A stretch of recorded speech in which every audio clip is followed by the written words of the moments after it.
আমার মাইয়াটা গাছ হয়ে গেল, আমি কিছুই করতে পারলাম না। তোর মেয়েরে বাঁচাতে উড়াল পাখির ডিম লাগবে। উড়াল পাখির ডিম আনতে চায়না যেতে হবে। চায়না টায়না মানি না। আমার মেয়ে সুস্থ করতে যেখানে যেতে হয় আমি সেখান থেকেই উড়াল পাখির ডিম আনবো।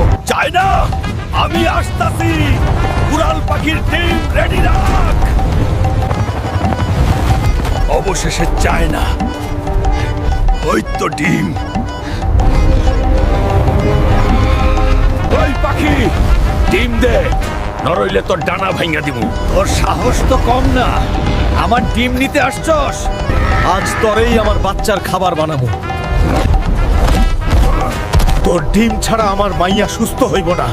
তোর মেয়েরে বাঁচাইতে গিয়ে আমার সন্তানরে মেরে ফেলবি। না, পাপ দিয়ে আমার মেয়েরে বাঁচাইতে পারবো না। কারো সন্তানের কষ্ট বাড়ায় আমি সুখী হতে চাই না। তোর ভালোবাসা আর সৎ সাহস দেখে আমার মন বদলে গেছে। এই নে আমার সোনার পালক, এইটাই তোর মেয়েরে সুস্থ করবে। পালকটা কি সত্যই কাজ করবে? তুই ঠিক হয়ে যা মা, তোর বাবার কাছে ফিরে আয়। আব্বা, আমি আবার নড়তে পারতাছি। এখন লাইক আর সাবস্ক্রাইব করুন।